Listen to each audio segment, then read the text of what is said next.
and the beloved, who was a dawn unto his own day, had waited 12 years in the city of Orphalese for his ship that was to return and bear him back to the ale of his birth.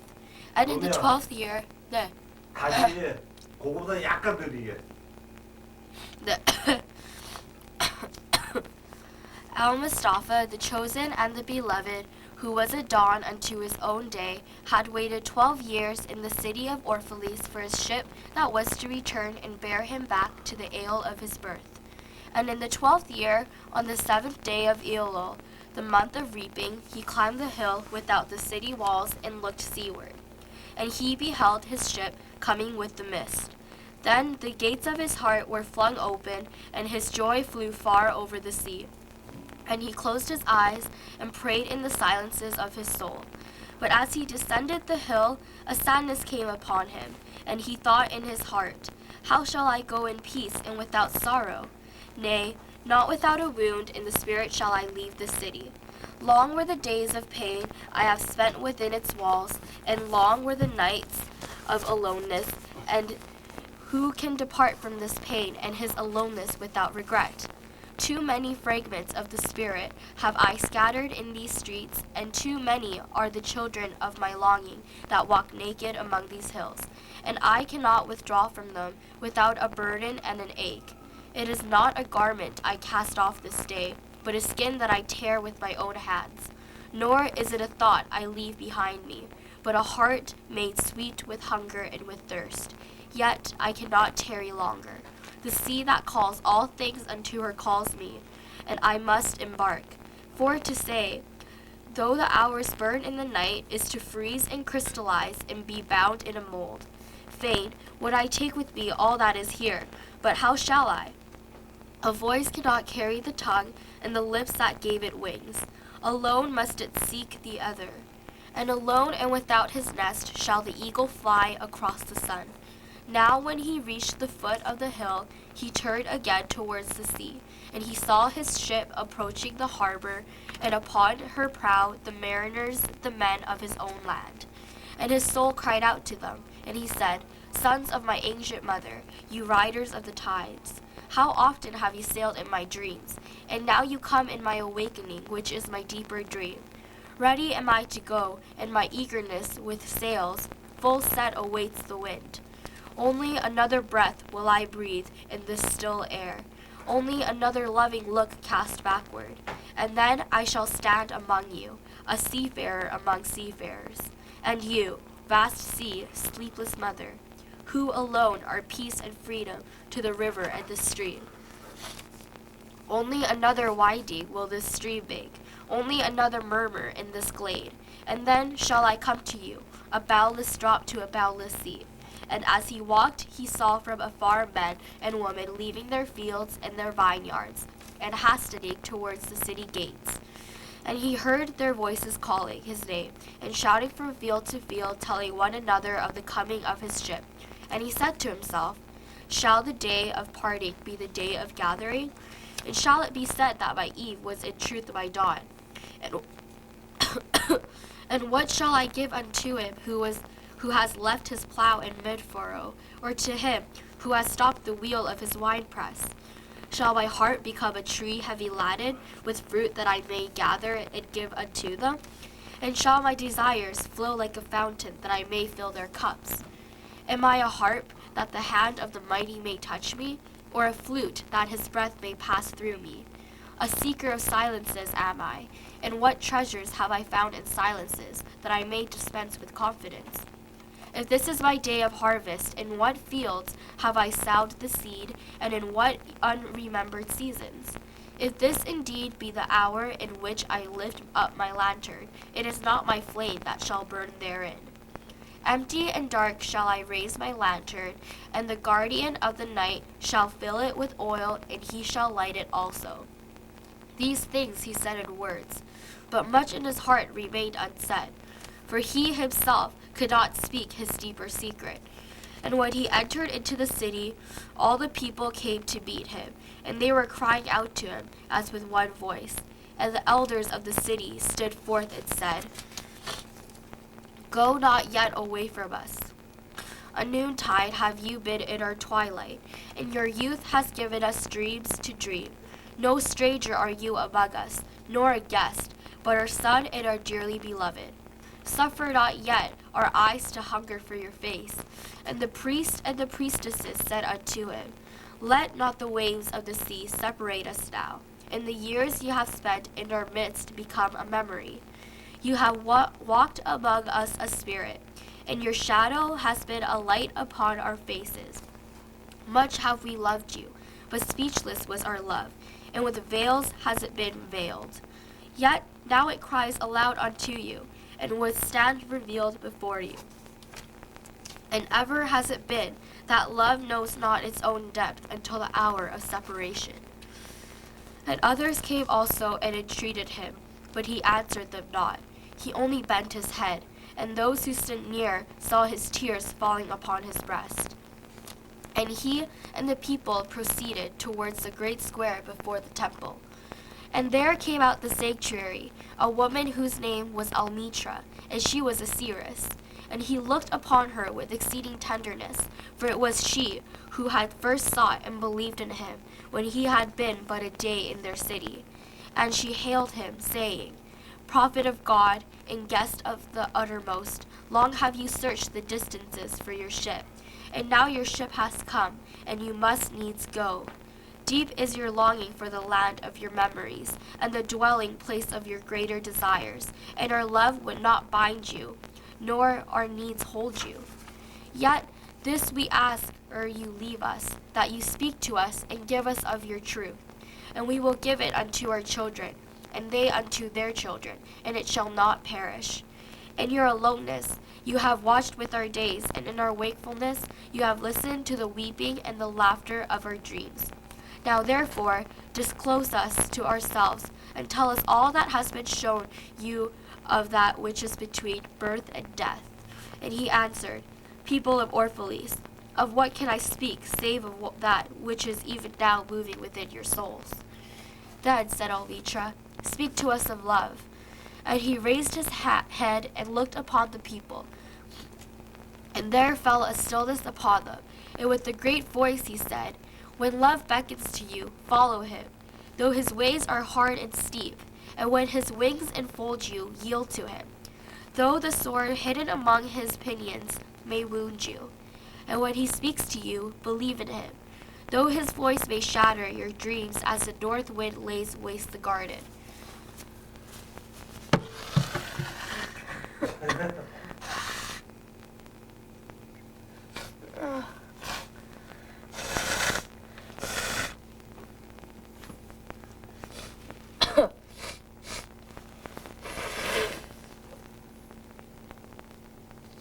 오늘 코가 막혔네요, 오늘은.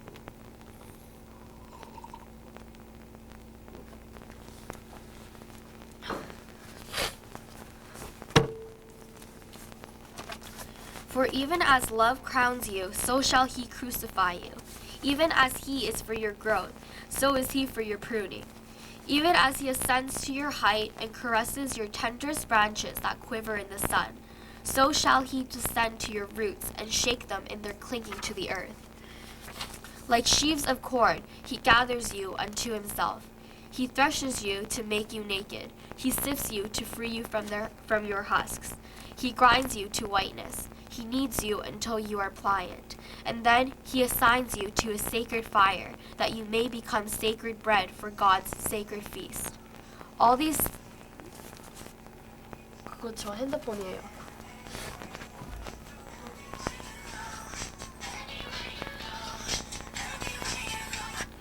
Hello? 여보세요? 뭐? All these things shall love do unto 어딘지 알아? that you. 네. 그래. All these things shall love do unto you, that you may know the secrets of your heart, and in that knowledge become a fragment of life's heart. But if in but if in your fear you would seek only love's peace and love's pleasure, then it is better for you that you cover your nakedness and pass out of love's threshing floor into the seasonless world where you shall laugh, but not all of your laughters, and weep, but not all of your tears. Love gives not but itself, and takes not from itself. Love possesses not, nor would it be possessed. For love is sufficient unto love. When you love, you should not say, God is in my heart, but rather, I am in the heart of God. And think not you can direct the course of love, for love, if it finds you worthy, directs your course. Love has no other desire but to fulfill itself. But if you love and must needs have desires, let these be your desires. To melt and be like a running brook that sings its melody to the night. To know the pain of too much tenderness. To be wounded by your own understanding of love. And to bleed willingly and joyfully. To wake at dawn with a winged heart and give thanks for another day of loving. To rest at the noon hour and meditate love's ecstasy. To return home at eventide with gratitude, and then to sleep with a prayer for the beloved in your heart and a song of praise upon your lips. Then Almitra spoke again and said, And what of marriage, master? And he answered, saying, You were born together, and together you shall be forevermore. You shall be together when the white wings of death scatter your days. You shall be together even in the silent memory of God. And let there be spaces in your togetherness, and let the wings of the heavens dance between you. Love one another and make not a bond of love. Let it rather be a moving sea between the shores of your souls. Fill each other's cup, but drink not from one cup. Give one another of your bread, but eat not from the same loaf. Sing and dance together and be joyous, and let each one of you be alone. Even as the strings of a lute are alone, though they quiver with the same music. Give your hearts, but not into each other's keepings. For only the hand of life can contain your heart, and stand together, yet not too near together. For the pillars of the temple stand apart, and the oak tree and the cypress grow not in each other's shadows. And a woman who held a babe against her bosom said, Speak to us of children. And he said, Your children are not your children. They are the sons and daughters of life's longing for itself. They come through you, but not from you. And though they are with you, yet they belong not to you. You may give them your love, but not your thoughts, for they have their own thoughts. You may house their bodies, but not their souls, for their souls dwell in the house of tomorrow, which you cannot visit, not even in your dreams. You may strive to be like them, but seek not to make them like you. For life goes not backward, nor tarries with yesterday. You are the bows from which your children, as living arrows, are sent forth. The archer sees the mark upon the path of the infinite, and he bends you with his might, that his arrows may go swift and far. Let your bending in the archer's hand be for gladness. For even as he loves the arrow that flies, so he loves also the bow that is stable. Then said a rich man, Speak to us of giving. And he answered, You give but little when you give of your possessions. It is when you give of yourself that you truly give. For what are your possessions but things you keep and guard for fear you may need them tomorrow? And tomorrow, what shall tomorrow bring to the overprudent dog burying bones in the trackless sand as he follows the pilgrims to the holy city? And what is fear of need but need itself? Is not dread of thirst when your well is full, the thirst that is unquenchable? There are those who give little of the much that which they have, and they give it for recognition, and their hidden desire makes their gifts unwholesome. And there are those who have little and give it all. These are the believers in life and the bounty of life, and their coffer is never empty.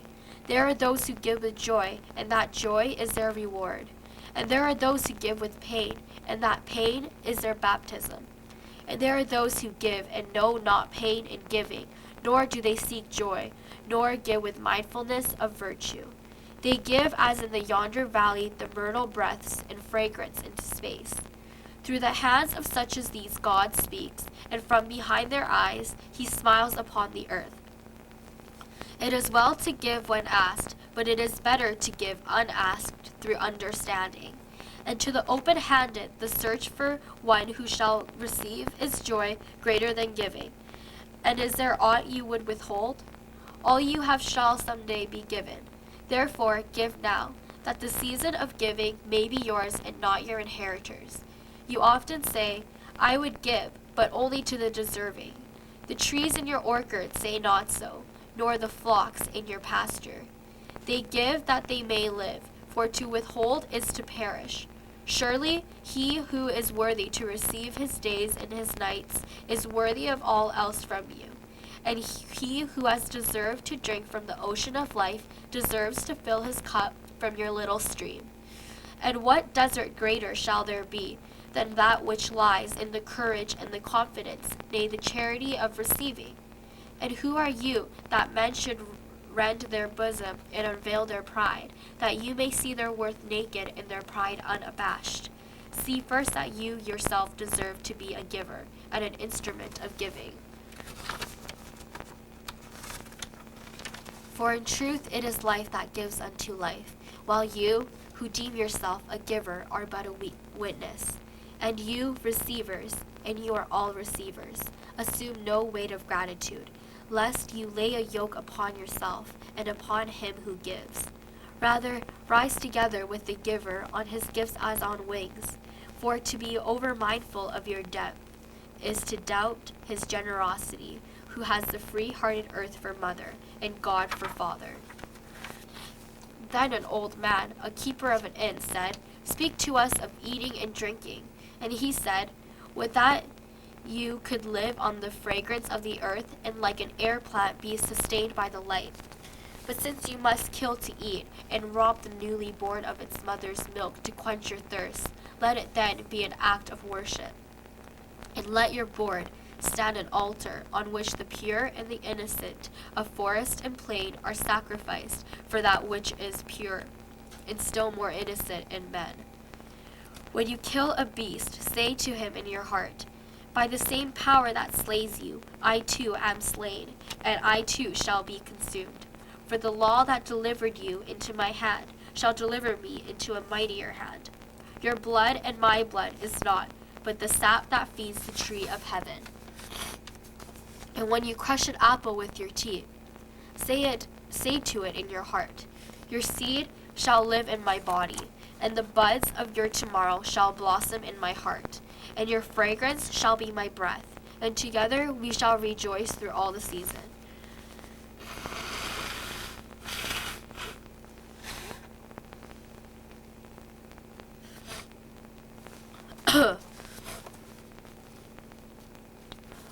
And in the autumn, when you gather the grapes of your vineyards for the winepress, say in your heart, I too am a vineyard, and my fruit shall be gathered for the winepress.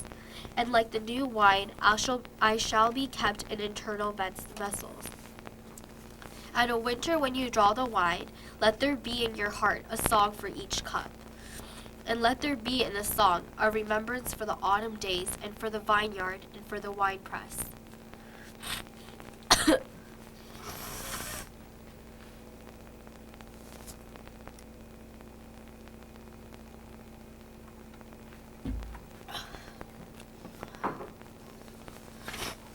Then a plowman said, Speak to us of work. And he answered, saying, You work that you may keep pace with the earth and the soul of the earth. For to be ale is to become a stranger unto the seasons, and to step out life's procession, that marches in majesty and proud submission towards the infinite. When you work, you are a flute, through whose heart the whispering of the hours turn to music. Which of you would be a reed, dumb and silent, when all else sings together in unison? Also, you have been told that work is a curse and labor a misfortune. But I say to you that when you work, you fulfill a part of earth's furthest stream, assigned to you when the dream was born. And in keeping yourself with labor, you are in truth loving life. And to love life through labor is to be intimate with life's inmost secret. But if you in your pain call birth an affliction, and the support of the flesh a curse written upon your brow, Then I answer that not but the sweat of your brow shall wash away that which is written.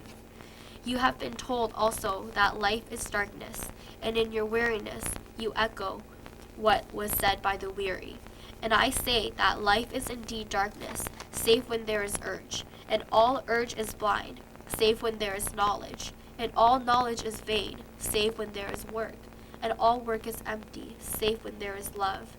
And when you work with love, you bind yourself to yourself and to one another and to God. And what is it to work with love? It is to weave the cloth with threads drawn from your heart, even as if your beloved were to wear that cloth. It is to build a house with affection, even as if your beloved were to dwell in that house. It is to sow seeds with tenderness and reap the harvest with joy, even as if your beloved were to eat the fruit. It is to charge all things you fashion with a breath of your own spirit, and to know that all the blessed dead are standing about you and watching. Often have I heard you say, as if speaking in sleep, he who works in marble and finds the shape of his own soul in the stone is nobler than he who plows the soil. And he who seizes a rainbow to lay it on a cloth in the likeness of man is more than he who makes the sandals for our feet. But I say, not in sleep, but in cover wakefulness, over wakefulness of noontide, that the wind speaks not more sweetly to the giant oaks than to the least of all the blades of grass. And he alone is great, who turns the voice of the wind into a song made sweeter by his own loving. Work is love made visible, and if you cannot work with love, but only with distaste, it is better that you should leave your work and sit at the gate of the temple and take alms of those who work with joy. For if you bake bread with indifference, you bake a bitter bread that feeds but half man's hunger. And if you grudge the crushing of the grapes, your grudge distills a poison in the wine. And if you sing, though as angels, and love not the singing, you muffle man's ears to the voices of the day and the voices of the night. Then a woman said, Speak to us of joy and sorrow. And he answered, Your joy is your sorrow unmasked. And the selfsame well from which of your laughter rise was oftentimes filled with your tears. And how else can it be? The deeper that sorrow carves into your being, the more joy you contain. Is not the cup that holds your wine the very cup that was burned in the potter's oven? And is not the lute that soothes your spirit the very wood that was hollowed with knives? When you are joyous, look deep into your heart, and you shall find it is only that which has given you sorrow that is giving you joy. When you are sorrowful, look again in your heart, and you shall see that in truth you are weeping for that which has been your delight. Some of you say, Joy is greater than sorrow, and others say, Nay, sorrow is the greater. But I say unto you, they are inseparable. Together they come, and when one sits alone with you at your board, remember that the other is asleep upon your bed. Verily, you are suspended like scales between your sorrow and your joy. Only when you are empty are you at standstill and balanced. When the treasure keeper lifts you to weigh his gold and his silver, needs must your joys or your sorrow rise or fall. Then a mason came forth and said, Speak to us of houses. And he answered and said, Build of your imaginings a bower in the wilderness ere you build a house within the city walls. For even as you have homecomings in your twilight, so has the wanderer in you, the ever distant and alone. Your house is your larger body. It grows in the sun and sleeps in the stillness of the night, and it is not dreamless. Does not your house dream, and dreaming leave the city for grove or hilltop? With that I could gather your houses into my hand, and like a sower scatter them in forest and meadow. With the valley were your streets and the green paths your alleys, that you might seek one another through vineyards, and come with the fragrance of the earth in your garments. But these things are yet to be. In their fear your forefathers gather you two near together, and that fear shall endure a little longer. A little longer shall your city walls separate your hearths from your fields. And tell me, people of Orphalese, What have you in these houses? And what is it you guard with fastened doors? Have you peace, the quiet urge that reveals your power? Have you remembrances, the glimmering arches that span the summits of the mind? Have you beauty that leads the heart from things fashioned of wood and stone to the holy mountain? Tell me, have you these in your houses? Or have you only comfort and the lust for comfort? That stealthy thing that enters the house, a guest, and then becomes a host and then a master? And it becomes a tamer, and with hook and scourge makes puppets of your larger desires. Through its hands are silken, its heart is of iron. It lulls you to sleep only to stand by your bed and jeer at the dignity of the flesh. It makes mock of your sound senses and lays them in thistle down like fragile vessels. Verily, the lust for comfort murders the passion of the soul, and then walks grinning in the funeral. But you, children of space, you restless in rest, you shall not be trapped nor tamed. Your house shall be not an anchor but a mast. It shall not be a glistening film that covers a wound, but an eyelid that guards the eye. You shall not fold your wings that you may pass through doors, nor bend your heads that they strike not against a ceiling, nor fear to breathe lest walls should crack and fall down. You shall not dwell in tombs made by the dead for the living, and though of magnificence and splendor, your house shall not hold your secret nor shelter your longing.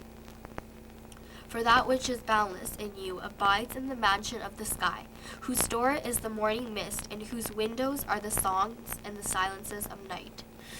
And the weaver said, Speak to us of clothes. And he answered, Your clothes conceal much of your beauty, yet they hide not the unbeautiful.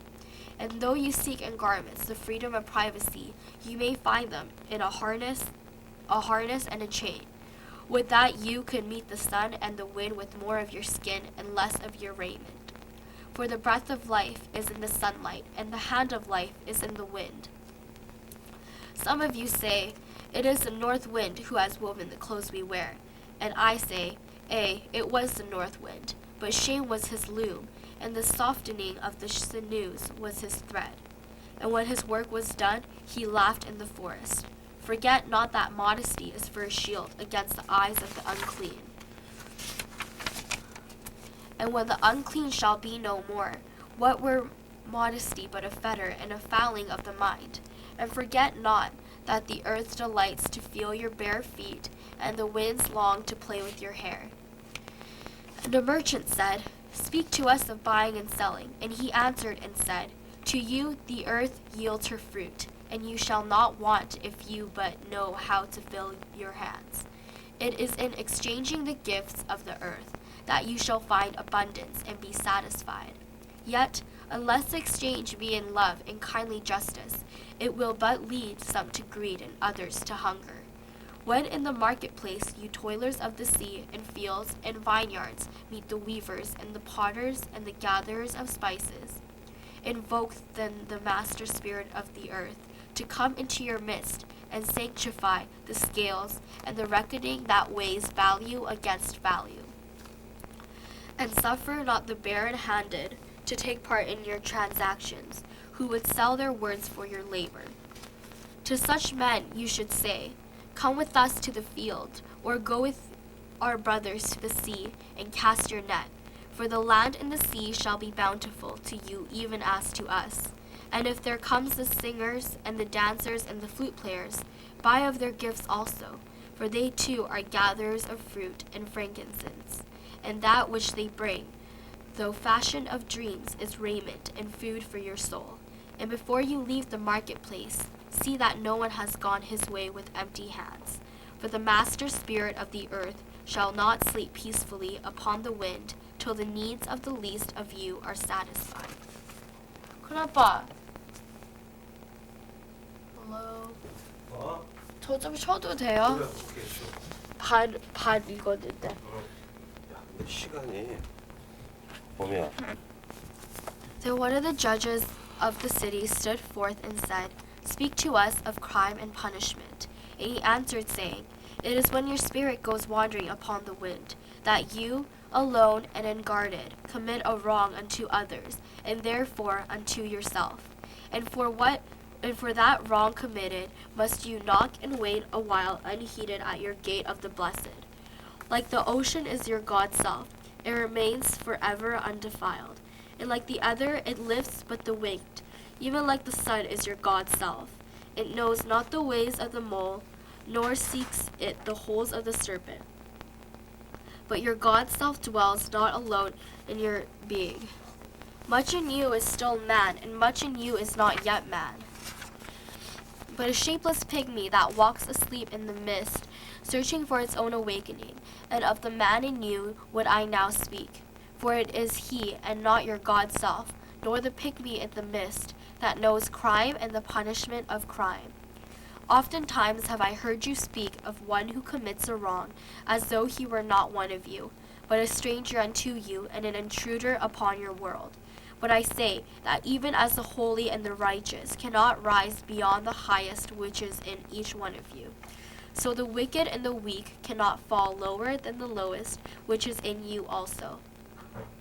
And as a single leaf turns not yellow, but with the silent knowledge of the whole tree, so the wrongdoer cannot do wrong without the hidden will of you all. Like a procession, you walk together towards your God's self. You are the way and the wayfarers, and when one of you falls down, he falls for those behind him, a caution against the stumbling stone.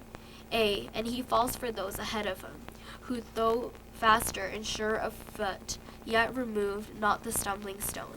And this also, though the word lie heavy upon your hearts, the murdered is not unaccountable for his own murder, and the robbed is not blameless in being robbed. The righteous is not innocent of the deeds of the wicked, and the white-handed is not clean in the doings of the felon. Yea, the guilty is oftentimes the victim of the injured, and still more often the condemned is the burden-bearer for the guiltless and unblamed. You cannot separate the just from the unjust, and the good from the wicked, for they stand together before the face of the sun, even as the black thread and the white are woven together. And when the black thread breaks, the weaver shall look into the whole cloth, and he shall examine the loom also. If any of you would bring to judgment the unfaithful wife, let him also weigh the heart of her husband in scales, and measure his soul with measurements. And let him who would lash the offender look unto the spirit of the offended. And if any of you would punish in the name of righteousness, and lay the axe unto the evil tree, let him see to its roots. And verily he will find the roots of the good and the bad, the fruitful and the fruitless, all entwined together in the silent heart of the earth. And you judges who would be just, what judgment pronounce you upon him, who, though honest in the flesh yet, is a thief in spirit? What penalty lay you upon him, who slays in the flesh yet is himself slain in the spirit? And how prosecute you him, who in action is a deceiver and an oppressor, yet who also is aggrieved and outraged? And how shall you punish those whose remorse is already greater than their misdeeds? Is not remorse the justice which is administered by the very law which you would fain serve? Yet you cannot lay remorse upon the innocent, nor lift it from the heart of the guilty. Unbidden shall it call in the night, that men may wake and gaze upon themselves. And you, who would understand justice, how shall you unless you look upon all deeds in the fullness of light? Only then shall you know that the erect and the fallen are but one man standing in twilight between the night of his pygmy self and the day of his God self, and that the cornerstone of the temple is not higher than the lowest stone in its foundation.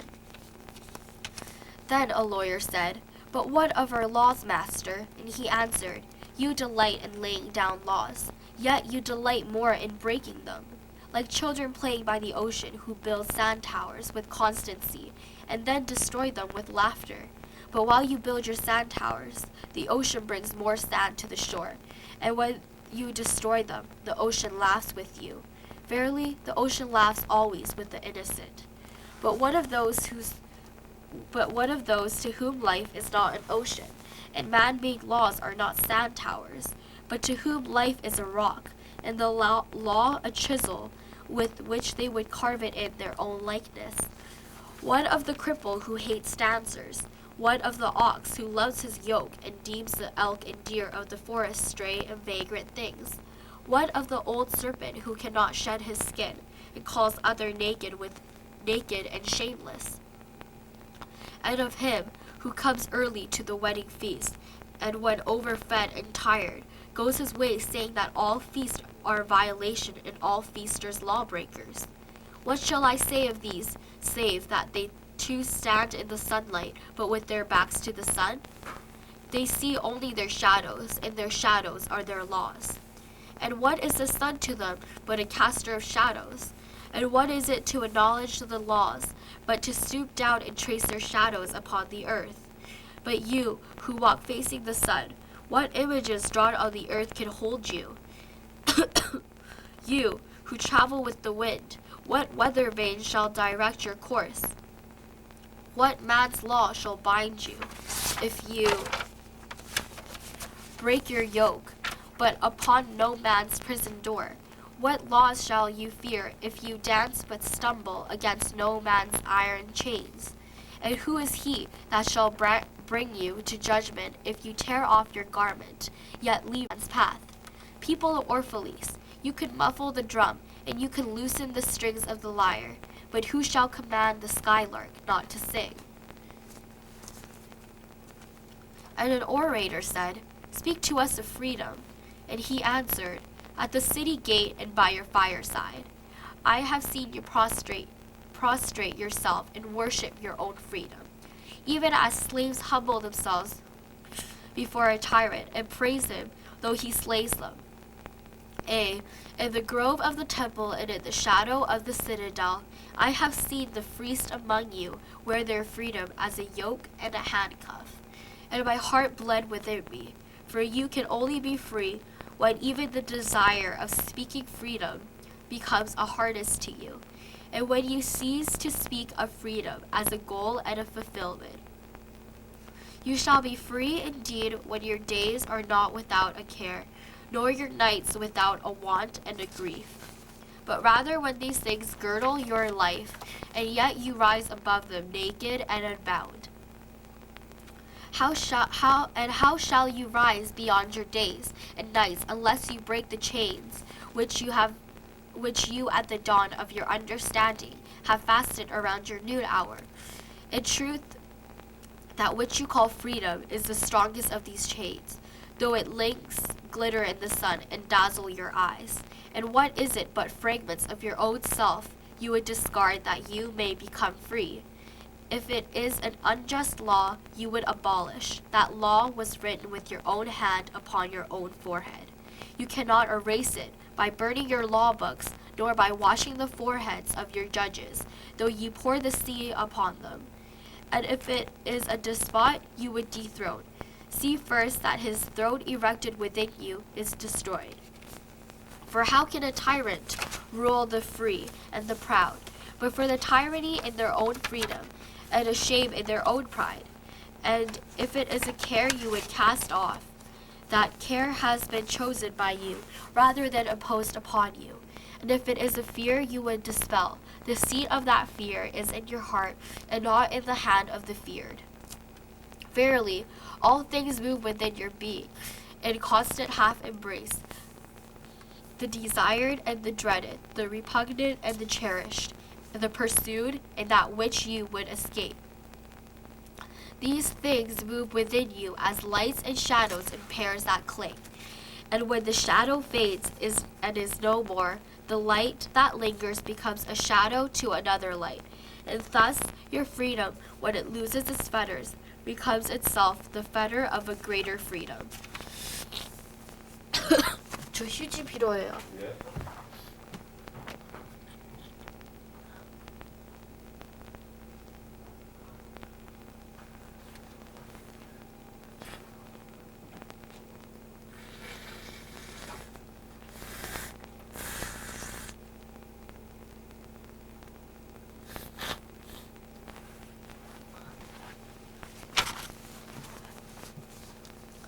And the priestess spoke again and said, Speak to us of reason and passion. And he answered, saying, Your soul is oftentimes a battlefield, upon which your reason and your judgment wage war against your passion and your appetite. With that I could be the peacemaker in your soul, and that I might turn the discord and the rivalry of your elements into oneness and melody. But how shall I, unless you yourselves be also the peacemakers, nay, the lovers of all your elements? Your reason and your passion are the rudder and the sails of your seafaring soul. If either your sails or your rudder be broken, you can but toss and drift, or else be held at a standstill in mid-seas. For reason, ruling alone, is a force confining, and passion, unattended, is a flame that burns to its own destruction. Therefore, let your soul exalt your reason to the height of passion, that it may sing. And let it direct your passion with reason, that your passion may live through its own daily resurrection, and like the phoenix rise above its own ashes. I would have you consider your judgment and your appetite, even as you would two loved guests in your house. Surely you would not honor one guest above the other, for he who is more mindful of one loses the love and the faith of both. Among the hills, when you sit in the cool shade of the white poplars, sharing the peace and serenity of distant fields and meadows, then let your heart say in silence, God rests in reason. And when the storm comes, and the mighty wind shakes the forest, and thunder and lightning proclaim the majesty of the sky, then let your heart say in awe, God moves in passion. And since you are a breath in God's sphere, and a leaf in God's forest, you too should rest in reason and move in passion. And a woman spoke, saying, Tell us of pain. And he said, Your pain is the breaking of the shell that encloses your understanding. Even as the stone of the fruit must break, that its heart may stand in the sun, so must you know pain.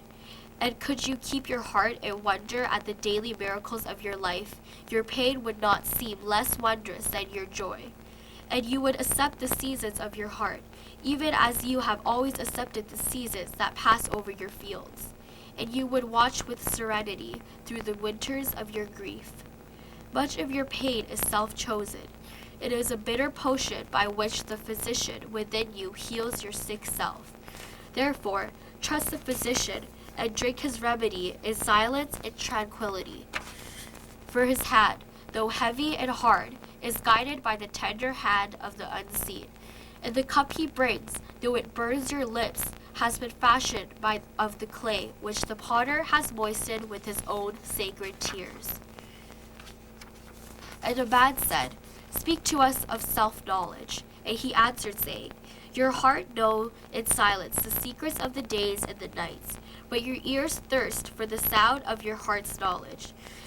You would know in words that which you have always known in thought. You would touch with your fingers the naked body of your dreams. And it is well you should. The hidden wellspring of your soul must needs rise and run murmuring to the sea.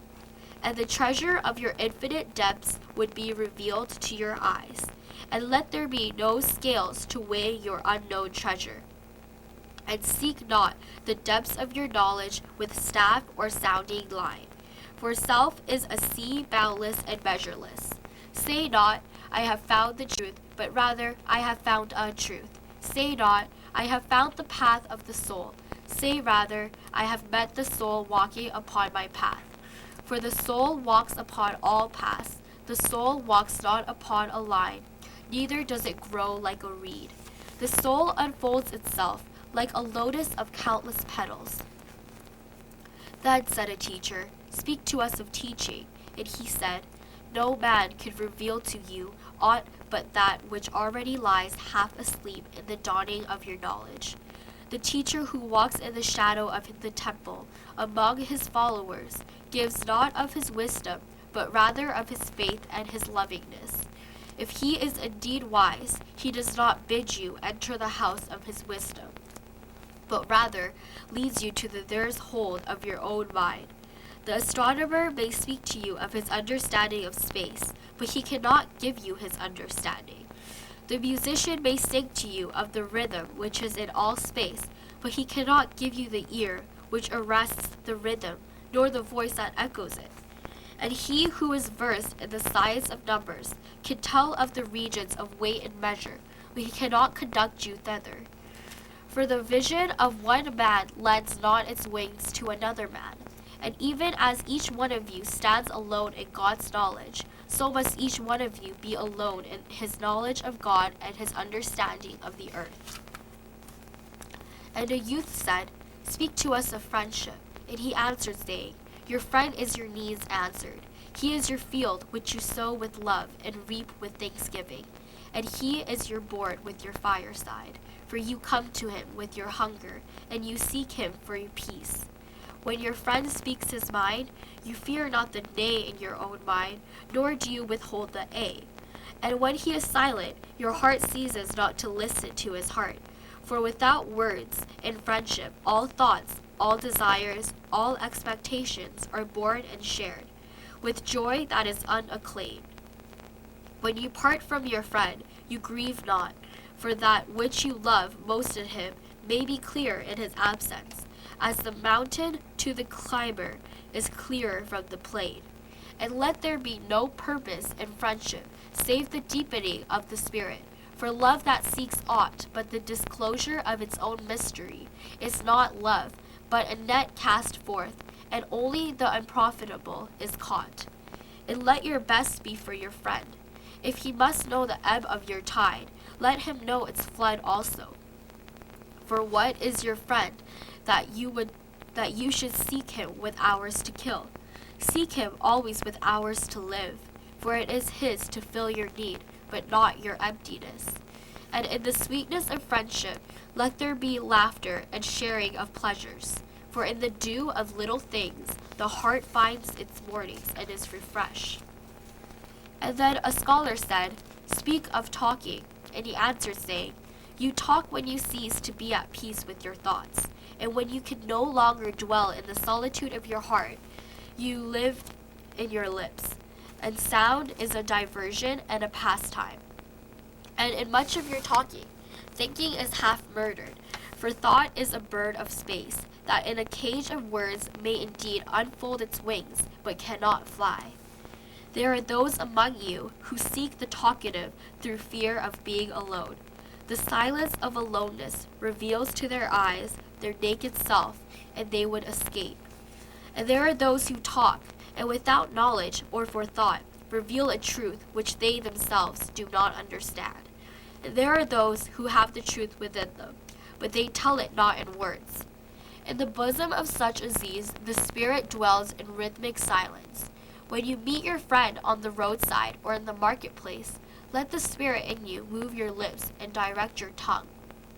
Let the voice within your voice speak to the ear of his ear, for his soul will keep the truth of your heart, as the taste of the wine is remembered, when the color is forgotten and the vessel is no more. And an astronomer said, Master, what of time? And he answered, You would measure time, the measureless and the immeasurable. You would adjust your conduct and even direct the course of your spirit according to hours and seasons. Of time, you would make a stream upon whose bank you would sit and watch its flowing. Yet the timeless in you is aware of life's timelessness and knows that yesterday is but today's memory and tomorrow is today's dream. And that which sings and contemplates you is still dwelling within the bounds of that first moment which scattered the stars into space. Who among you does not feel that his power to love is boundless? And yet, who does not feel that very love, though boundless, encompassed within the center of his being and moving not from love, thought to love, thought nor from love, deeds to other love deeds? And it is not time, even as love is, undivided and spaceless. But if in your thought you must measure time into seasons, let each season encircle all the other seasons. And let today embrace the past without remembrance and the future with longing. And one of the elders of the city said, Speak to us of good and evil. And he answered, Of the good in you I can speak, but not of the evil.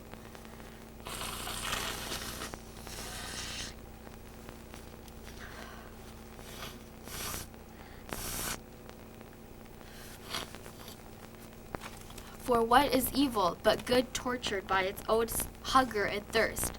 Verily, when good is hungry, it seeks food even in dark caves, and when it thirsts, it drinks even of dead waters.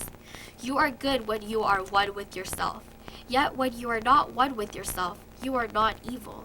For a divided house is not a den of thieves. It is only a divided house.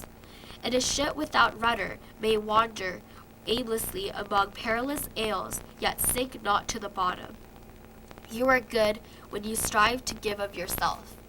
Yet you are not evil when you seek gain for yourself. For when you strive for gain, you are but a root that clings to the earth and sucks at her breast.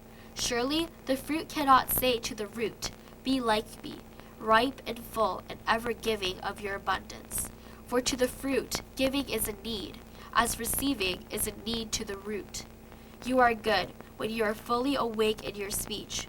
Yet you are not evil when you sleep while your tongue staggers without purpose. And even stumbling speech may strengthen a weak tongue. You are good when you walk to your goal firmly and with bold steps. Yet you are not evil when you go thither limping. Even those who limp go not backward, but you who are strong and swift, see that you do not limp before the lame, deeming its kindness. You are good in countless ways, and you are not evil when you are not good. You are only loitering and sluggard. Pity that the stags cannot teach swiftness to the turtles. In your longing for your giant self lies your goodness, and that longing is in all of you. But in some of you, that longing is a torrent rushing with might to the sea, carrying the secrets of the hillsides and the songs of the forest. And in others, it is a flat stream that loses itself in angles and bends and lingers before it reaches the shore. But let not him who longs much say to him who longs little, Wherefore are you slow and halting? For the truly good ask, not the naked, Where is your garment? Nor the houseless, What has befallen your house?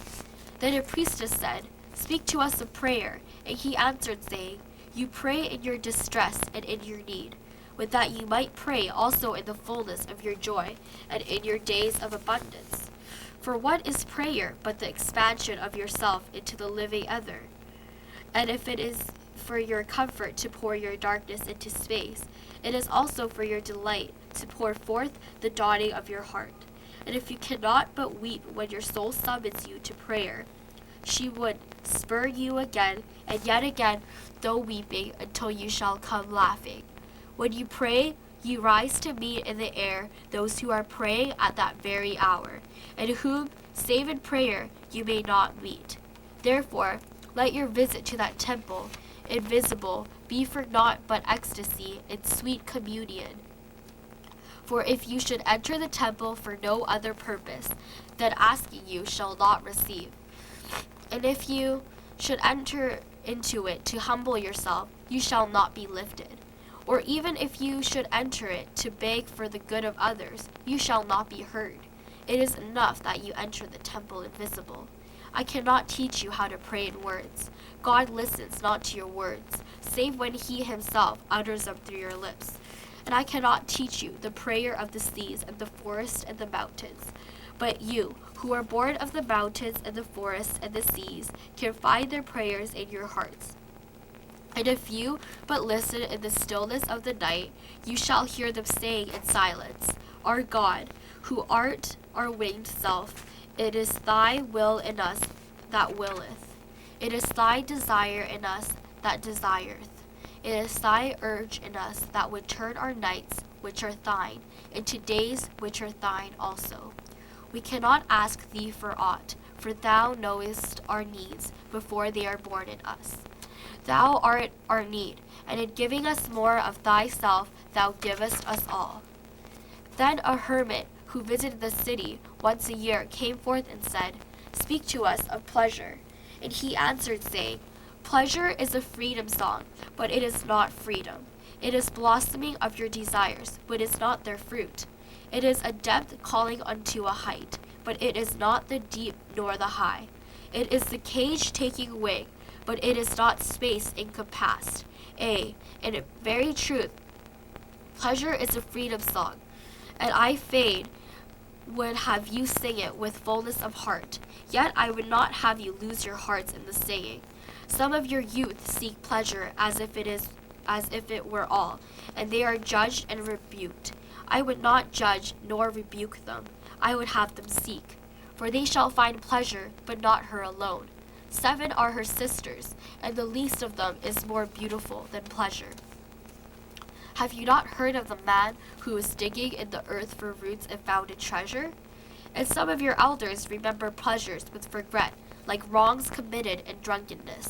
But regret is the beclouding of the mind, and not its chastisement. They would remember their pleasures with gratitude, as they would the harvest of a summer.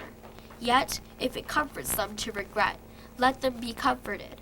And there are among you those who are neither young to seek nor old to remember. And in their fear of seeking and remembering, they shun all pleasures, lest they neglect the Spirit or offend against it. But even in their foregoing is their pleasure, and thus they too find a treasure, though they dig for roots with quivering hands.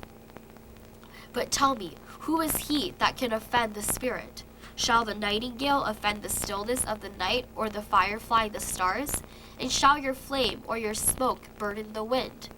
Think you the Spirit is a still pool with which you can trouble with the staff? Oftentimes, in denying yourself pleasure, you do but store the desire in the recesses of your being. Who knows but that which seems omitted today waits for tomorrow? Even your body knows its heritage and its rightful need and will not be deceived. And your body is the harp of your soul, and it is yours to bring forth sweet music from it or confused sounds. And now you ask in your heart, how shall we distinguish that which is good and pleasure from that which is not good? Go to your fields and your gardens, and you shall learn that it is the pleasure of the bee to gather honey of the flower, but it is also the pleasure of the flower to yield its honey to the bee. For to the bee a flower is a fountain of life, and to the flower a bee is a messenger of love, and to both, bee and flower, the giving and the receiving of pleasure is a need and an ecstasy. People of Orphalese, be in your pleasures like the flowers and the bees. 봄이야 끝. Good. 가자. 가야 돼. 큐.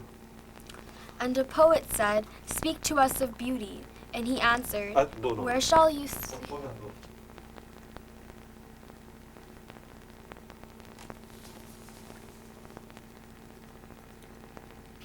give it?"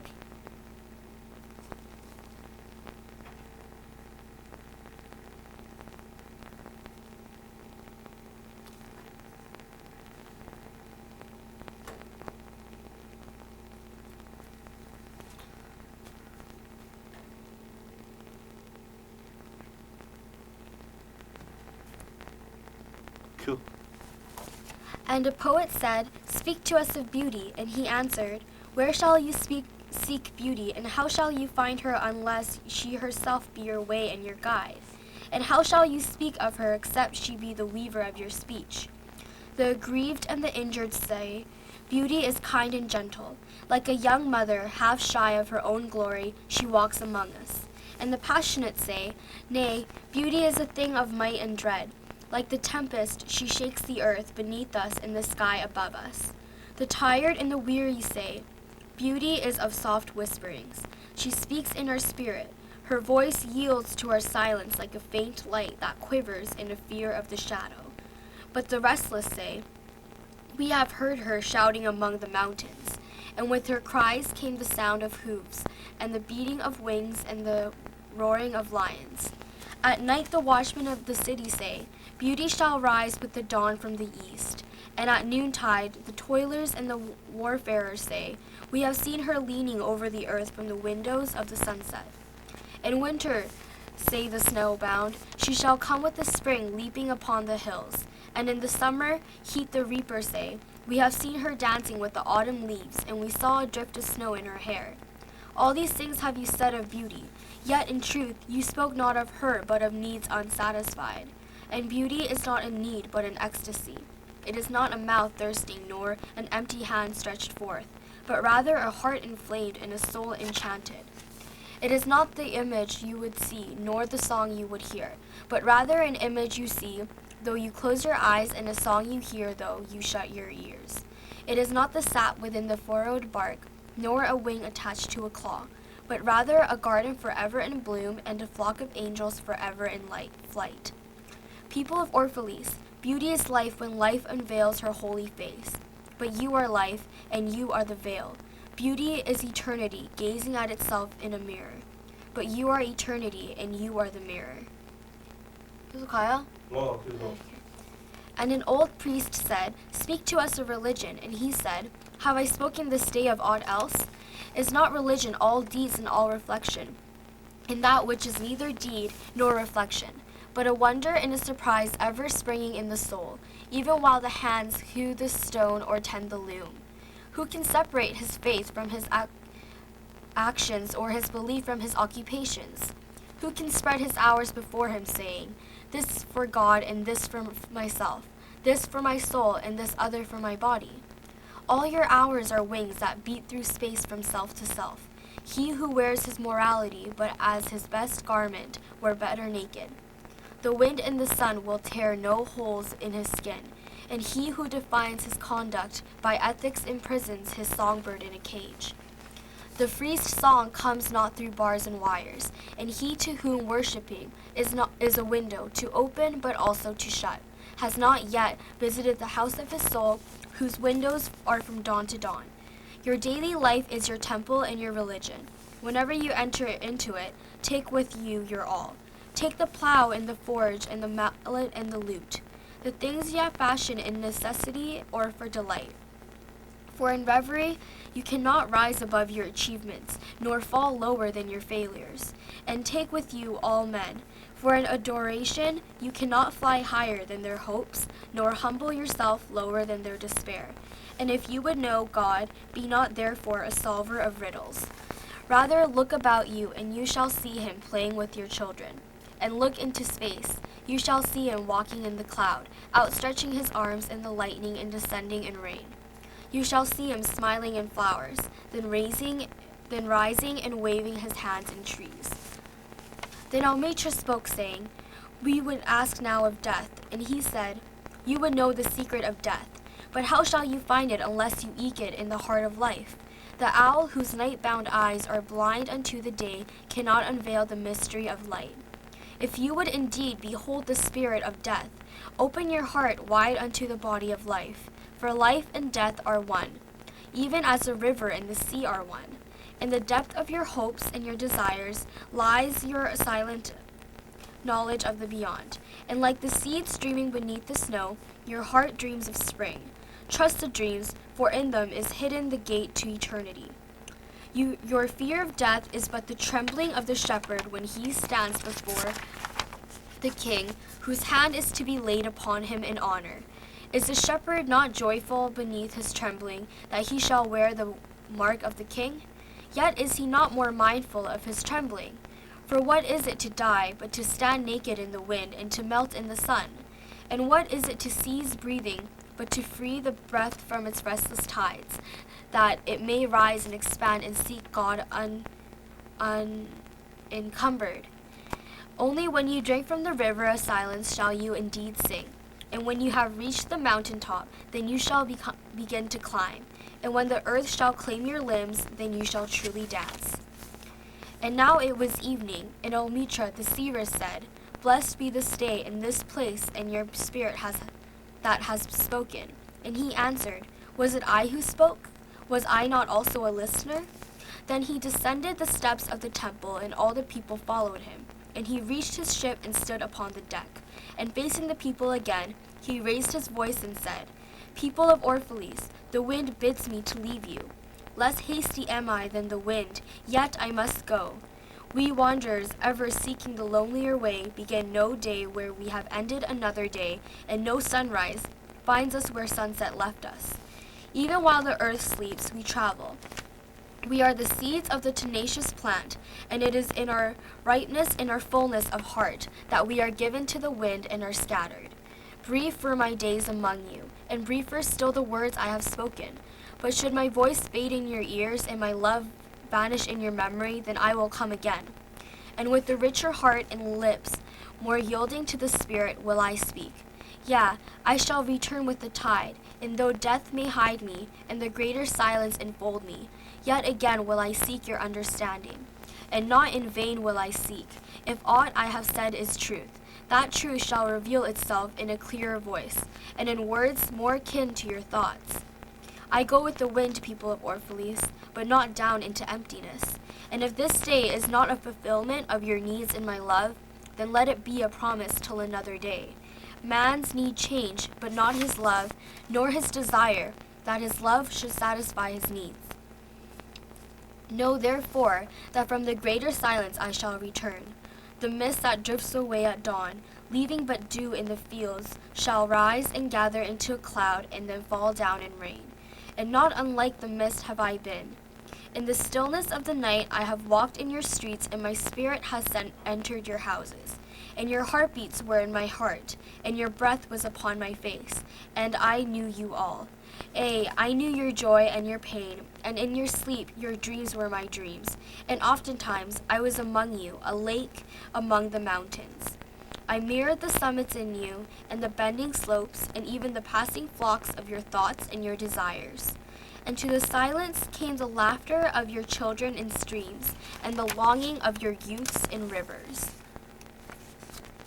And when they reached my depth, the streams and the rivers ceased not yet to sing. But sweeter still than laughter and greater than longing came to me. It was the boundless in you, the vast man in whom you are all but cells and sinews. He in whose chant all your singing is but a soundless throbbing. It is in the vast man that you are vast, and in beholding him that I beheld you and loved you. For what distances can love reach that are not in that vast sphere? What visions, what expectations, and what presumptions can outsoar that flight? Like a giant oak tree covered with apple blossoms is the vast man in you. His might binds you to the earth, his fragrance lifts you into space, and in his durability you are deathless. You have been told that, even like a chain, you are as weak as your weakest link. This is but half the truth. You are also as strong as your strongest link. To measure you by your smallest steed is to reckon the power of ocean by the frailty of its foam. To judge you by your failures is to cast blame upon the seasons for their inconstancy. You are like an ocean, and though heavy-grounded ships await the tide upon your shores, yet even like an ocean you cannot hasten your tides. And like the season you are also, and though in your winter you deny your spring, yet spring, reposing within you, smiles in her drowsiness and is not offended. Think not I say these things in order, that you may say the one to the other. He praised us well, he saw but the good in us. I speak to you in words of that which you yourselves know in thought. And what is word knowledge but a shadow of wordless knowledge? Your thoughts and my words are waves from a sealed memory that keeps records of our yesterdays, and of the ancient days when the earth knew not us nor herself, and of nights when earth was upwrought with confusion. Wise men have come to you to give you of their wisdom. I came to take of your wisdom. And behold, I have found that which is greater than wisdom. It is a flame spirit in you ever gathering more of itself, while you, heedless of its expansion, bewail the withering of your days. It is life in quest of life in bodies that fear the grave. There are no graves here. These mountains and plains are a cradle and a stepping stone. Whenever you pass by the field where you have laid your ancestors, look well thereupon, and you shall see yourself and your children dancing hand in hand. Verily, you often make merry without knowing. Others have come to you to home for golden promises, made unto your faith you have given, but riches and power and glory. Less than a promise have I given, and yet more generous have you been to me. You have given me my deeper thirsting after life. Surely there is no greater gift to a man than that which turns all his aims into parching lips and all life into a fountain. And in this lies my honor and my reward. that whenever I come to the fountain to drink, I find the living water itself thirsty, and it drinks me while I drink it. Some of you have deemed me proud and overshy to receive gifts. Too proud indeed am I to receive wages, but not gifts. And though I have eaten berries among the hills, when you would have had me sit at your board, and slept in the portico of the temple, when you would gladly have sheltered me, yet was it not your loving mindfulness of my days and my nights that made food sweet to my mouth and girdled my sleep with visions? For this I bless you most. You give much and know not that you give at all. Verily, the kindness that gazes upon itself in a mirror turns to stone, and a good deed that calls itself by tender names becomes apparent to a curse. And some of you have called me aloof and drunk with my own aloneness, and you have said, He holds counsel with the trees of the forest, but not with men. He sits alone at the hilltops and looks down upon our cities. True it is that I have climbed the hills and walked in remote places. How could I have seen you, save from a great height or a great distance? How can one be indeed near unless he be far? And others among you called on to me, not in words, and they said, Stranger, stranger, lover of unreachable heights, why dwell you among the summits where eagles build their nests? Why seek you the unattainable? What storms have you trapped in your net, and what vaporous birds do you hunt in the sky? Come and be one of us. Descend and appease your hunger with our bread and quench your thirst with our wine. In the solitude of their souls, they say these things, but were their solitude deeper, they would have known that I sought but the secret of your joy and your pain, and I hunted only your larger selves that walk the sky. But the hunter was also the hunted, for many of my arrows left my bow only to seek my own breast. And the flyer was also the creeper, for when my wings were spread in the sun, their shadow upon the earth was a turtle. And I, the believer, was also the doubter. For often have I put my finger in my own wound, that I might have the greater belief in you and the greater knowledge of you. And it is with this belief and this knowledge that I say, You are not enclosed within your bodies, nor confined to houses or fields. That which is you dwells above the mountains and roves with the wind. It is not a thing that crawls into the sun for warmth or digs holes into darkness for safety, but a thing free, a spirit that envelops the earth and moves in the ether. If these be vague words, then seek not to clear them. Vague and nebulous is the beginning of all things, but not their end. And I fain would have you remember me as the beginning. Life in all that lives is conceived in the mist and not in the crystal. And who knows but a crystal is mist and decay? This would I have you remember in remembering me. That which seems most feeble and bewildered in you is the strongest and most determined. It is not your breath that has erected and hardened in the structure of your bones. And it is not a dream, which none of you remember having dreamt, that builded your city and fashioned all there is in it. Could you but see the ties of that breath, you would cease to see all else. And if you could hear the whispering of the dream, you would hear no other sound. But you do not see, nor do you hear, and it is well. The veil that clouds your eyes shall be lifted by the hand that wove it, and the clay that fills your ears shall be pierced by those fingers that kneaded it. And you shall see, and you shall hear. Yet you shall not deplore having known blindness, nor regret having been deaf. For in that day you shall know the hidden purposes in all things, and you shall bless darkness as you would bless light. After saying these things, he looked about him, and he saw the pilot of his ship standing by the helm and gazing now at the full sails, now at the distance. And he said, Patient over patient is the captain of my ship. The wind blows, and restless are the sails. Even the rudder begs direction. Yet quietly my captain awaits my silence. And these my mariners, who have heard the choir of the greater sea, they too have heard me patiently. Now they shall wait no longer. I am ready. The stream has reached the sea, and once more the great mother holds her son against her breast. Fare you well, people of Orphalese. This day has ended. It is closing upon us even as the water lily upon its own tomorrow. What was given us here we shall keep, and if it suffices not, then again must we come together, and together stretch our hands unto the giver. Forget not that I shall come back to you. A little while, and my longing shall gather dust and foam for another body. A little while, a moment of rest upon the wind, and another woman shall bear me. Farewell to you and the youth I have spent with you. It was but yesterday we met in a dream. You have sung to me in my aloneness, and I of your longings have built a tower in the sky. But now our sleep has fled, and our dream is over, and it is no longer dawn.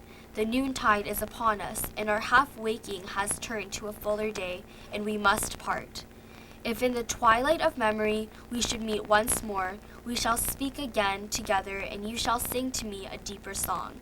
And if our hands should meet in another dream, we shall build another tower in the sky. So saying, he made a signal to the seamen, and straightway they weighed anchor and cast the ship loose from its moorings, and they moved eastward. And a cry came from the people as from a single heart, and it rose into the dusk and was carried out over the sea like a great trumpeting. Only Almitra was silent, gazing after the ship until it had vanished into the mist. And when all people were dispersed, she still stood alone upon the sea wall, remembering in her heart his saying, "A little while, a moment of rest upon the wind, and another woman shall bear me."